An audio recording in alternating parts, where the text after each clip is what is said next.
Next topic क्या है, lack एपरॉन, जिसको किसने दिया था, जैकोब और मोरोट ने दिया था। कब? इन 1961। तो 1961 में जैकोब एंड मोरोट ने कौन सा दिया था, कौन सा दिया था एक term, lac operon. Lac operon क्या है, तो ये किसके अंतर्गत पढ़ते हैं हम लोग, regulation of gene expression in prokaryotes. किसके अंदर? प्रोकैरियोट्स। मतलब जो प्रोकैरियोटिक एनिमल होते हैं, जैसे बैक्टीरिया हो गया, ये सब जो भी ऑर्गेनिज्म हो गए जिनके अंदर न्यूक्लियस वेल डेवलप नहीं मिलता है, इसके सेल के अंदर न्यूक्लियस वेल डेवलप में नहीं मिलता है, तो उन प्रोकैरियोटिक के अंदर के जीन जो एक्सप्रेस होता है, तो हम क्या बताए थे कि प्रोकैरियोटिक के अंदर का जो जीन एक्सप्रेस होता है वो क्या होता है, पॉलीसिस्टोनिक होता है। मतलब उसके एक डीएनए से बहुत सारा प्रोटीन बनता है, लेकिन हमारे एक डीएनए से एक ही प्रोटीन बनता है। मतलब कि व्हाट, कि हमारे पेनक्रियास से सिर्फ इंसुलिन ही प्रोटीन बनेगा, बाकी कोई नहीं बनेगा। एक ही जीन एक्सप्रेस होगा हमारे पेनक्रियास के सेल से, बाकी हर जगह से अलग अलग एक्सप्रेस होगा। लेकिन प्रोकैरियोटिक में क्या है कि इसके अंदर अलग अलग सिस्टम नहीं बैठा हुआ है कि हार्ट यहाँ है, लंग्स यहाँ है, ऐसा कुछ है क्या? नहीं है। बेचारे के पास एक ही सेल है, उसी में सब कुछ गुजारा करना है। तो इसके डीएनए का सारा मैसेज एक ही बार में पढ़ के निकल जाता है कि भाई एक ही बार में सब सामान कर दो, एक ही जगह करना है, क्या इश्यू है। अगर पेनक्रियाज ही, मान लो बॉडी में अगर पेनक्रियाज ही एक ऐसा सिस्टम रहता जिससे सलाइवा भी रिलीज होना है, जिससे इंसुलिन भी रिलीज होना है, जिससे पेप्सिन भी रिलीज होना है, तो पेनक्रियाज से 3 जीन एक्सप्रेस होता, यस और नो। लेकिन ऐसा हमारे अंदर नहीं है। सलाइवा का जीन यहाँ से एक्सप्रेस होगा, पेप्सिन वाला जीन स्टोमक से रिलीज एक्सप्रेस होगा, और इंसुलिन वाला जीन हमारे पेनक्रियाज से होगा। तो हर एक सिस्टम से हमारा एक एक है, इसलिए हमारा मोनोसिस्टोनिक बोलता है। लेकिन अगर प्रोकैरियोटिक का बात करें तो बेचारे के पास एक ही बॉडी है, एक बॉडी में एक ही डीएनए है, तो उसका डीएनए का सारा मैसेज एक ही बार में पढ़ लेना है, फिर अलग अलग यहीं पर देकर अपना काम कर लेगा, क्योंकि उसका पॉलीसिस्टोनिक होता है। तो अब ये जो लैक ऑपेरॉन थेसिस है वो किसके ऊपर पढ़ना है हम लोग को, हमारे प्रोकैरियोटिक के अंदर एक जीन एक्सप्रेस होता है, उस जीन एक्सप्रेशन का नाम क्या है, लैक ऑपेरॉन। लैक ऑपेरॉन इसलिए नाम है क्योंकि यहाँ पे किसका वर्क आता है, लैक्टोज का वर्क आता है। लैक्टोज कहाँ मिलता है, कोई बताएगा? लैक्टोज कहाँ मिलता है, कोई बताएगा? और लैक्टोज एक्चुअली में लैक्टोज कहाँ मिलता है? बचपन से क्या पीते आ रहे हो सब? मिल्क, मानो मिल्क में मिलता है लैक्टोज सबसे ज्यादा, ठीक। तो लैक ऑपेरॉन जो है वो मिल्क के, ये मिल्क पे ही लेकर चला है। क्या लेकर चला है, तो आगे देखो, पहले इसका मतलब समझो। लैक ऑपेरॉन का मतलब क्या होता है, an arrangement where a common operator and promoter expresses multiple genes usually related to same pathway. तो लैक ऑपेरॉन क्या बोलता है कि एक ऐसा अरेंजमेंट, एक ऐसा डीएनए का अरेंजमेंट जिसके पास उसका ऑपरेटर भी हो, प्रोमोटर भी हो, और उसमें मल्टीपल जीन लगा हो। मतलब एक से ज्यादा मल्टीपल जीन लगा हो, मतलब मल्टीपल जीन रहेगा तो मल्टीपल प्रोटीन बनेगा, क्योंकि ये तो प्रोकैरियोटिक का बात कर रहा है, तो उसको एक डीएनए में तो मल्टीपल जीन होता ही होता है। तो वही बोल रहा है कि ऐसा अरेंजमेंट जिसके डीएनए पे प्रोमोटर भी हो, ऑपरेटर भी हो, और मल्टीपल जीन हो, और एक सेम पाथवे में हो डीएनए के, तो उसी को क्या बोलता है, लैक ऑपेरॉन। उसी को क्या बोलता है, lac operon. Is that clear? Second definition देखो, ये सबसे आसान लगा। लैक ऑपेरॉन बोलता है कि एक ऐसा अरेंजमेंट डीएनए का जिसके ऊपर प्रोमोटर हो, ऑपरेटर हो, और मल्टीपल जीन हो, और वो एक सेम पाथवे में हो। सेम पाथवे में है ना, डीएनए चलता है तो सेम पाथवे में ही सामान चलता है ना, तो उसको बोलता है लैक ऑपेरॉन, ठीक। और उसका दूसरा डिफिनेशन क्या है, genetic regulatory system in prokaryotes consisting of multiple genes with a promoter and operator. मतलब कि प्रोकैरियोटिक के अंदर जीन एक्सप्रेस करने के लिए हमारे उसके डीएनए पे प्रोमोटर हो और ऑपरेटर हो और मल्टीपल जीन हो, तो उसी को क्या बोलता है, लैक ऑपेरॉन बोलता है। मतलब सिंपल सा बात है कि प्रोकैरियोटिक के डीएनए पे हमारा प्रोमोटर, ऑपरेटर और मल्टीपल जीन एक सेम पाथवे में होता है, उसी पूरे को क्या बोलता है, लैक ऑपेरॉन बोलता है। Is that clear? या ओपेरॉन बोलता है, या उसको ऑपेरॉन बोलता है। अब लैक ऑपेरॉन क्यों बोलना है वो आगे समझ जाना, इसको क्यों लैक ऑपेरॉन बोल रहा है।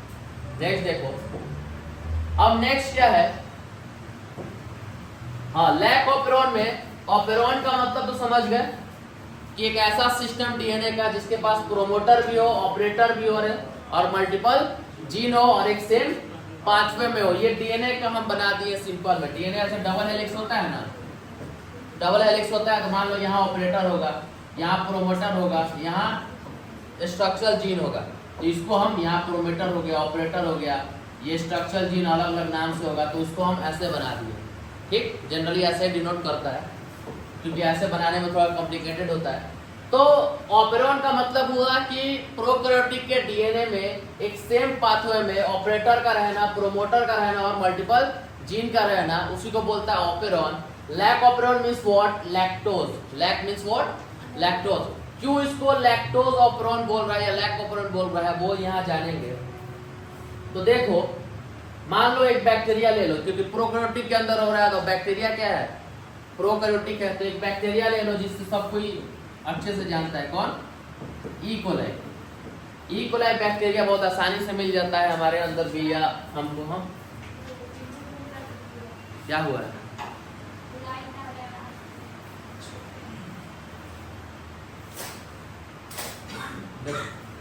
तो ई कोलाई बैक्टीरिया ले लो। अब ई कोलाई बैक्टीरिया को काम करने के लिए क्या चाहिए? ग्लूकोज। क्या चाहिए? ग्लूकोज चाहिए। क्या चाहिए उसको? ग्लूकोज चाहिए, तो उसको एनर्जी मिलेगा, वो अपना काम करेगा। मान लो अब ई कोलाई एक ऐसा इन्वायरमेंट में चला गया है जिसके चारों तरफ क्या है, मान लो मिल्क भर गया है और उसके अंदर ई कोलाई है।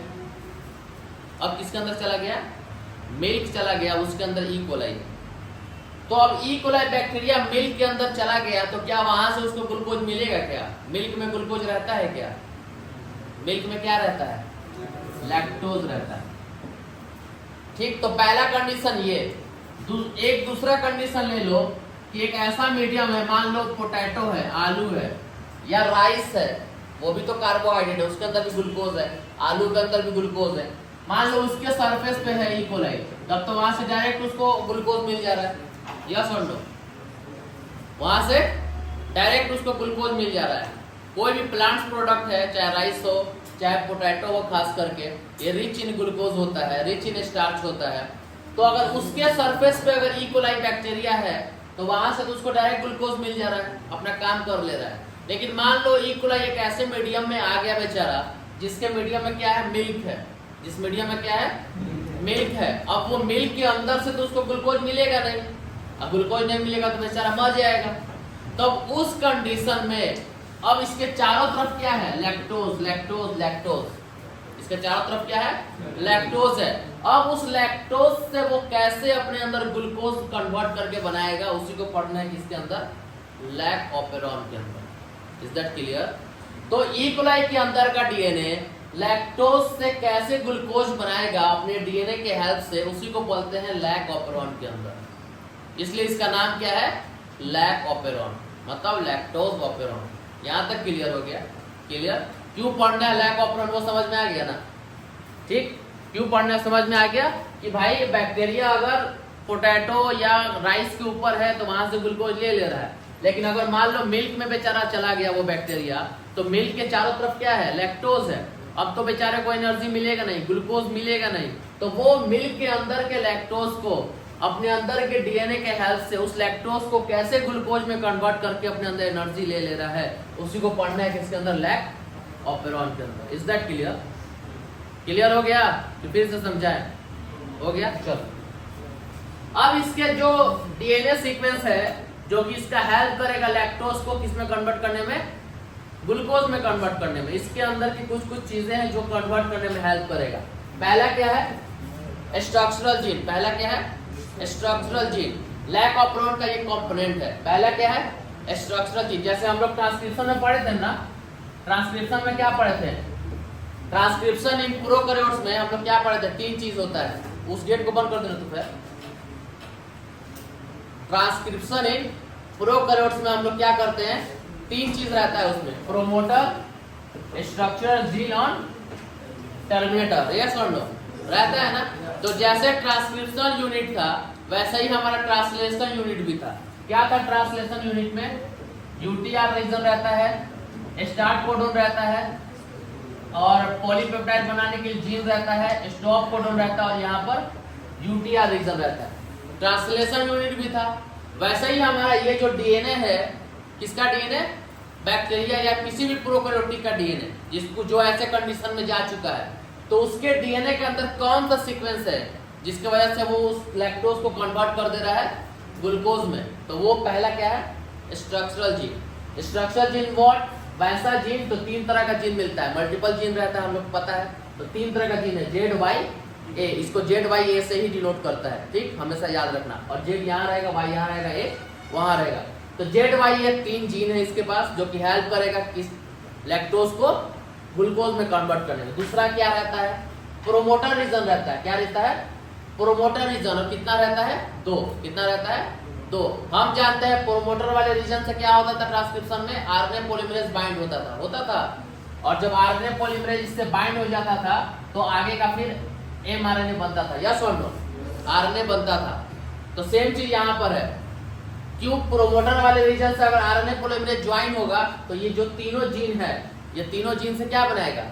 आरएनए बनाएगा, और फिर उससे प्रोटीन बनेगा, और प्रोटीन बना के इसको लैक्टोज को कन्वर्ट कर देगा ग्लूकोज में। तो प्रोमोटर हो गया। ऑपरेटर क्या है? ये रीजन ऑपरेटर। क्यों? ऑपरेटर वाले रीजन में क्या होता है? तो ऑपरेटर वाला रीजन अलाउ करता है कि इस तीनों को पढ़ना है या नहीं पढ़ना है। तो वो कब अलाउ करता है? जब ई कोलाई के चारों तरफ ग्लूकोज होगा तो ये अलाउ नहीं करेगा कि आरएनए पॉलीमरेज आगे जाए और इसको पढ़े, क्योंकि है तो फिर क्यों ही करना है कुछ। लेकिन अगर चारों तरफ मिल्क है, लैक्टोज है, ग्लूकोज नहीं बन रहा है, तो उस कंडीशन में ऑपरेटर प्रोमोटर वाले रीजन को अलाउ करता है कि आरएनए पॉलीमरेज आओ, बैठ यहाँ पर, और आगे चल के इन तीनों को पढ़ के एमआरएनए बनाओ, और एमआरएनए तीनों प्रोटीन बनाओ, और तीनों प्रोटीन लैक्टोज को ग्लूकोज में कन्वर्ट करके ई कोलाई को एनर्जी दे दो। नेक्स्ट क्या है हमारा? इनहिबिटर और रिप्रेसर। अब ये जो इनहिबिटर और रिप्रेसर है वो निगेटिव नेचर का होता है। ये क्या करता है कि ये प्रोटीन बनाता है, और वो प्रोटीन क्या करता है कि जब हमारा चारों तरफ ग्लूकोज होगा तो यहाँ से आके बाइंड हो जाएगा और रास्ता बंद कर देगा, इसको आगे बढ़ने नहीं देगा, तो तीनों नहीं बढ़ पाएगा।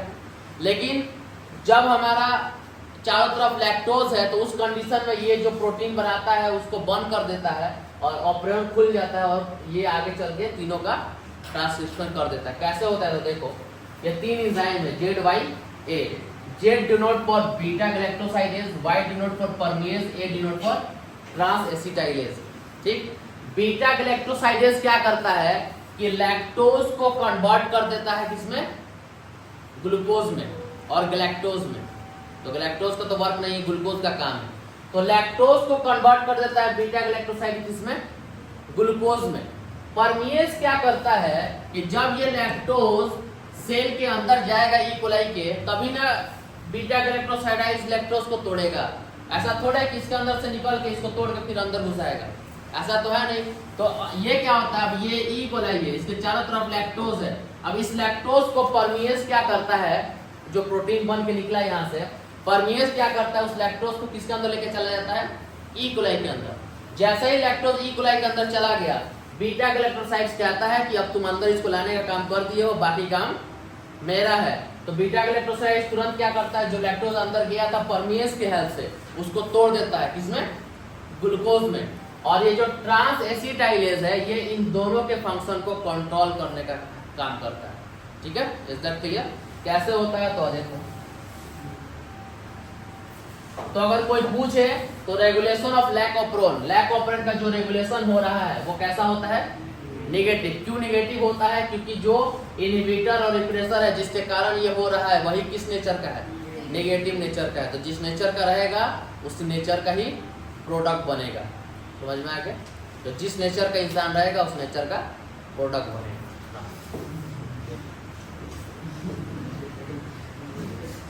हाँ चलो देखो, चलो यहाँ पे जो इंड्यूसर है, इन एब्सेंस ऑफ इंड्यूसर, इसका मतलब क्या? एब्सेंस का मतलब क्या होता है? एब्सेंस का मतलब क्या होता है, प्रेजेंस का मतलब क्या होता है, जान ले डाउट बता दो। एब्सेंस का मतलब क्या होता है, एब्सेंस का मतलब क्या होता है बताओ। हाँ, अनुपस्थित। एब्सेंस का मतलब होता है कि वो चीज वहां नहीं है, मतलब उसकी कमी। प्रेजेंट का मतलब प्रेजेंट ना हो। देखो एब्सेंस ऑफ इंड्यूसर, इंड्यूसर क्या है यहाँ पे, लैक्टोज। लैक्टोज के एब्सेंस में, जब लैक्टोज नहीं है उसके मीडियम में, चारों तरफ ई कोलाई के लैक्टोज नहीं है, आराम से बेचारा एनर्जी ले रहा है, चारों तरफ कोई लैक्टोज नाम की चीज नहीं जो उसको रोके एनर्जी लेने से, ग्लूकोज लेने से। उस कंडीशन में क्या होता है, तो आरएनए पॉलीमरेज आता है। ठीक, इसको बना दो आरएनए पॉलीमरेज। आरएनए पॉलीमरेज है, आरएनए पॉलीमरेज है, हंसता खेलता आया आरएनए पॉलीमरेज। कहाँ आकर बैठता है, प्रोमोटर वाले रीजन से। कहाँ बैठता है, एक और चीज है, इसको याद कर लेना, सब लाइन से याद करना है। सुनो इसको याद कर लेना सब, पीपोजेया के नाम से। ठीक, पीपोजेया जो है, मतलब याद कर ले, मतलब लाइन से रहना चाहिए वरना गड़बड़ हो जाए एग्जाम में। पीपो मीन्स व्हाट, प्रोमोटर, इनहिबिटर या इंड्यूसर, फिर प्रोमोटर, फिर ऑपरेटर। जेया का मतलब ये तीनों लाइन से याद रहे। इस सीक्वेंस में कोई गड़बड़ नहीं होना चाहिए वरना फिर पूरा क्वेश्चन का आंसर गलत हो जाएगा। ठीक, अब चलो ध्यान दो, हो गया ये। देखो यहाँ पे बस इतना करना है। अब मान लो मीडियम में क्या है, अब ये मान लो ये मीडियम है, यहाँ पे ई कोलाई है, इसके चारों तरफ लैक्टोज नहीं है, लैक्टोज नहीं है। तो उस कंडीशन में ये तीनों का काम है क्या, नहीं है, तीनों का काम नहीं है। तो भाई तीनों को नहीं बनाना है, लेकिन तीनों को नहीं बनाना है उसके लिए कुछ करना पड़ेगा। क्या करना है, तो आरएनए पॉलीमरेज भाई जिसका जो काम है वो अपना काम करता है। ठीक, अब रोकने का काम है इसमें वो अलग से करेगा। आरएनए पॉलीमरेज गया, इसका काम है कि हमको प्रोमोटर से बाइंड होना है और बाइंड होकर इंड्यूसर से क्या बनाना है, रिप्रेसर एमआरएनए बनाना है। और वो रिप्रेसर एमआरएनए क्या बनाएगा, रिप्रेसर प्रोटीन बनाएगा। क्या बनाएगा, रिप्रेसर, क्योंकि एमआरएनए से क्या बनता है, प्रोटीन बनता है। ठीक, तो आरएनए पॉलीमरेज हंसता खेलता गया, प्रोमोटर से लगा, प्रोमोटर से जब लग गया तो आगे क्या करेगा, मैसेज पढ़ के आरएनए बनाएगा, एमआरएनए बनाएगा। इंड्यूसर पे मैसेज लिखा हुआ है प्रोटीन बनाने का। कौन सा प्रोटीन बनाने का, रिप्रेसर प्रोटीन बनाने का। रिप्रेसर एमआरएनए बना, उससे रिप्रेसर प्रोटीन बन गया, ट्रांसक्रिप्शन ट्रांसलेशन टर्न। अब क्या हुआ, अब इन्वायरमेंट में क्या है हमारा, लैक्टोज नहीं है। जब लैक्टोज नहीं है तो इन दोनों को एक्सप्रेस होने की जरूरत नहीं है। ठीक, तो रिप्रेसर क्या करेगा, किससे जाकर बाइंड हो जाएगा, ऑपरेटर से। जब ऑपरेटर से बाइंड हो गया तो अब दूसरा आरएनए पॉलीमरेज जाएगा, इसी का दूसरा भाई यहाँ पहुंचेगा, ये पहुंचेगा और कहाँ से जाके लगेगा, प्रोमोटर से, कि हमको अब इन तीनों को पढ़ना है।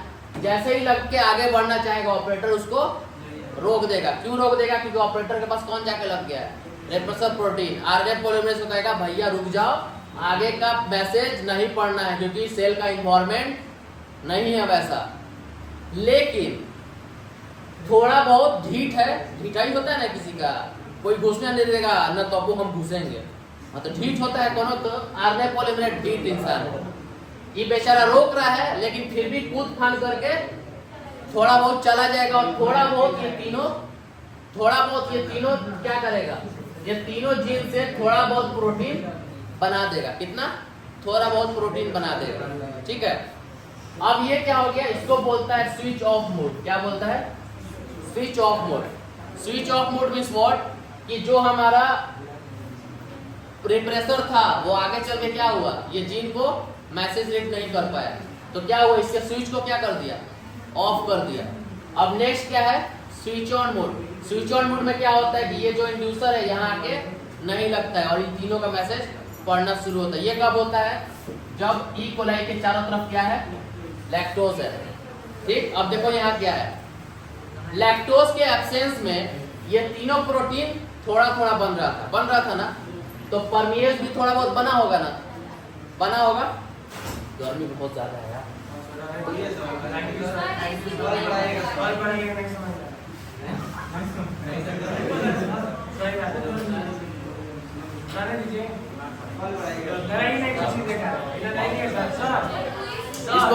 इसको सुन लो बस।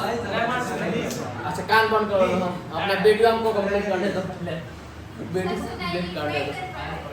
अरे बस चीज हो कि 50-50 पे घुस जाए अंदर। देखो यहाँ पे प्रोमोटर वाले रीजन से अब देखो स्विच ऑन मोड में क्या है कि अब क्या है, ई कोलाई के चारों तरफ लैक्टोज है, तब उस लैक्टोज को किस में कन्वर्ट करना है, ग्लूकोज में। अब प्रोमोटर वाले रीजन से कौन आकर लगेगा, आरएनए पॉलीमरेज। ठीक, प्रोमोटर वाले रीजन से जब ये आरएनए पॉलीमरेज यहाँ पर भी आके लग गया, ठीक, यहाँ से आके लग गया तो क्या बनाएगा, रिप्रेसर एमआरएनए। रिप्रेसर एमआरएनए जो है वो क्या बनाएगा, रिप्रेसर प्रोटीन बनाएगा। रिप्रेसर जो प्रोटीन है उसके साथ क्या आकर लग जाएगा, इंड्यूसर। क्या लग जाएगा, इंड्यूसर। और इंड्यूसर क्या करेगा, इस रिप्रेसर को क्या करेगा, इनएक्टिव कर देगा। जब इनएक्टिव हो गया तो ये जाके यहाँ पे नहीं लग पाया। जब नहीं लग पाया तो यहाँ पे दूसरा गया आरएनए पॉलीमरेज और यहाँ पर लग के आगे बढ़ा और इसको तीनों को पढ़ के क्या बनाया, एमआरएनए, लैक एमआरएनए। अब ये एमआरएनए से क्या बना, तीनों जीव का मैसेज लिखा गया यहाँ, यहाँ और यहाँ। तीनों से क्या बना, 3 प्रोटीन बना, ट्रांसलेशन। और तीनों प्रोटीन क्या करेगा, लैक्टोज को अंदर इन करेगा और हमारा ग्लूकोज को कन्वर्ट कर देगा, सॉरी लैक्टोज को कन्वर्ट कर देगा ग्लूकोज। बाकी इसके बारे में कल ही समझना। हम लोग का कोटा पूरा हो गया, हम समझ